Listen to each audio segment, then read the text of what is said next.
a typically sunny spring morning in Hanover. It's actually raining down. And we're setting up at the Sofa Loft, which is a furniture house. Yeah, well, they sell everything that makes your living nicer. And on top of the whole building there is a gallery kind of event space where we're gonna set up something that might call for another video about holographic projections. So yeah, it's not gonna be a hologram, it's not gonna be holographic, but it's going to use material by my friends at Gerriet. Disclaimer, this video is not sponsored by them, but I am sponsored, so the material we're using there, I got it for free.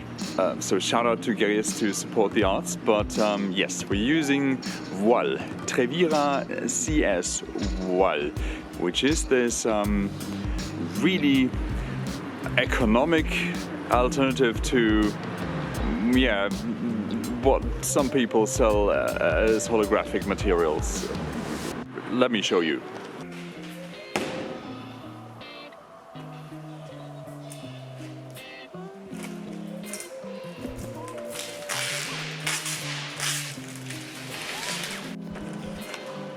Careful if this happens. If the adhesive of the tape sticks on the foil, just be careful not to put it on your cloth then. Just rub it off. Shouldn't actually happen, but sometimes it happens, so get rid of it like this and you're fine.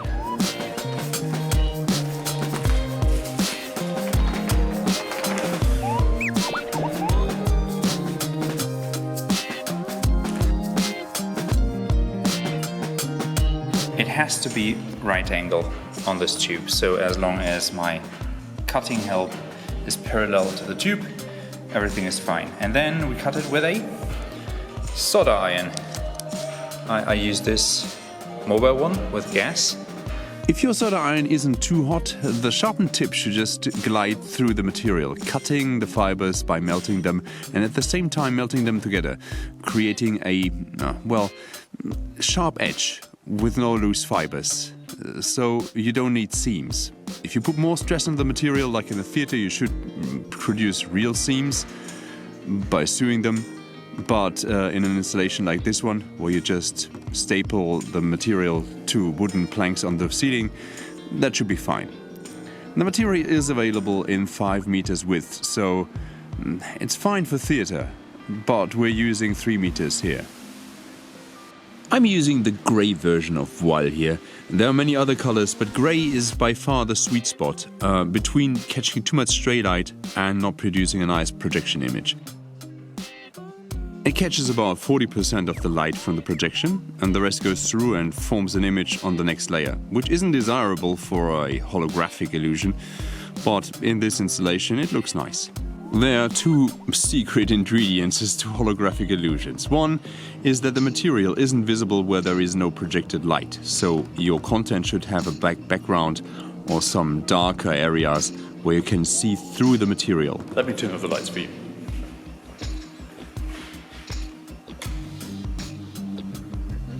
So now, this is the projection. You can see the projection and you can see me behind the projection.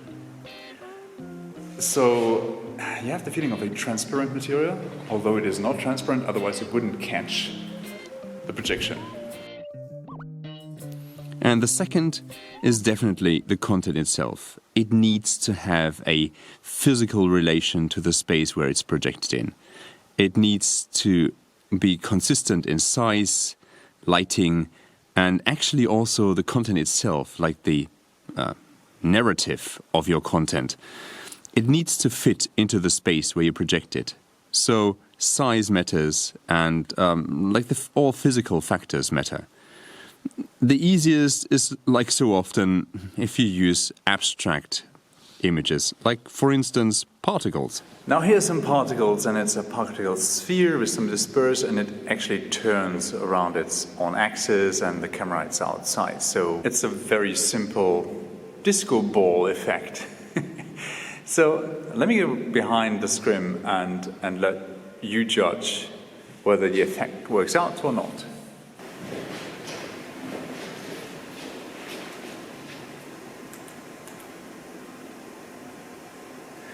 So if the light doesn't hit the scrim, you don't see the illusion. As soon as you can see the scrim or the cloth, you see that there is a projection. But as soon as I'm not hitting the screen with light, but only lighting myself, you see an illusion of, let's say, spatial augmentation. So that is basically just a 2D image that gets some spatial augmentation with a third reference, like something in space. And your eye tries to relate the movement in space and the relation of those little dots to something that is real on stage. So that's actually the only thing that happens here. It's an illusion. There is no holograms as for now.